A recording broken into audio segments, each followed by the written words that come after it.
great! Akala nyo ba kung anong kaguluhan na ba yan? Eh, magkakandak lang kami ng inspection kasi every week namin ginagawa dito sa barko yan. Diyan na reading tape! Bakit? Daming tao dito! Cabin, tinitingnan natin yung kalinisan, kaayusan, walang illegal connection at walang mga nakatambak na basura. Kasama rin na dapat maayos yung mga beddings nila at saka yung mga upuan. Tinitingnan din namin yung mga lightings, life-saving appliances, immersion suit, saka life jacket lagi yan. At isang importante pa ay yung emergency light na dapat umiilaw. So, banyo naman, tinitingnan natin dyan yung mga flash dapat gumagana. Yung shower gumagana at syempre dapat merong hot water. Ganon din syempre yung wash basin. Dito sa amin kasama sa inspection yung mga complaint procedure, rest hours, saka yung kontrata natin. Laundry room, so meron naman tayong dryer dyan, gumagana. Merong washing machine din, maayos na gumagana. Nandito na tayo sa galley, tinatawag dito ay food and catering. So, yan, under sa food and catering, dapat meron ding hot water, lahat ng wash basin. So, paminsan-minsan, tinetest natin yan para masigurado na maayos. Sa galley, dapat meron CO2 fire extinguisher, tsaka fire blanket.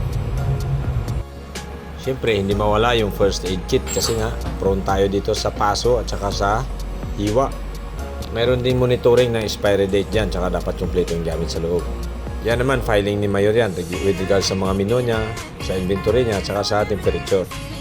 Crew miss room, dapat maayos yung mga upuan, maayos yung mga mesa, malinis, tsaka nakaayos yung mga gamit.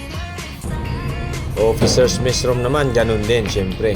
Lahat ng gamit, gumagana. Lahat ng upuan, dapat maayos. Lahat ng mesa, maayos. Dako tayo sa officers smoking room o officers recreation room. Yan, di ba? Parang hotel, ano? So, mga upuan, maayos.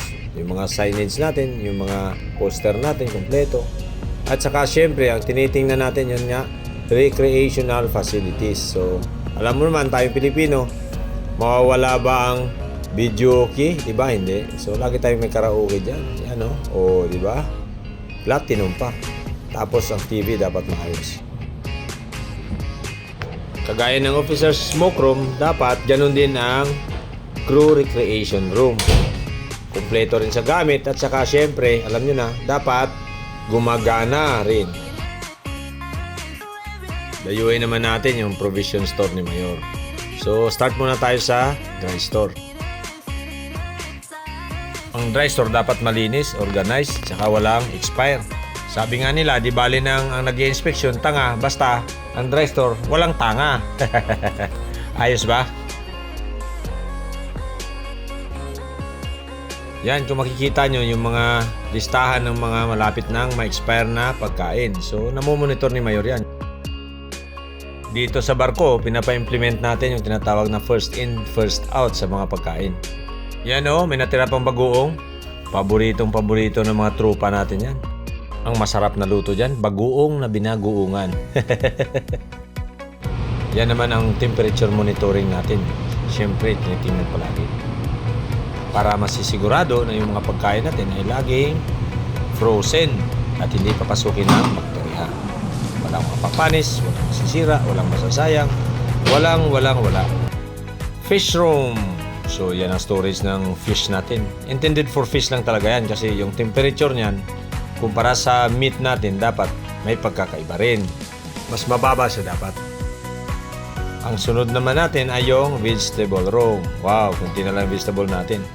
Makaka-receive naman tayo dito sa US.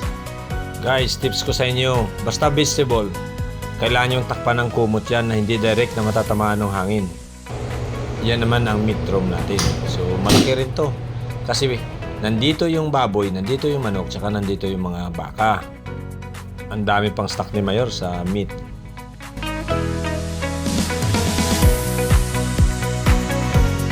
Guys, konting edukasyon lang. Makikita nyo between 4 degrees centigrade to 60 degrees centigrade.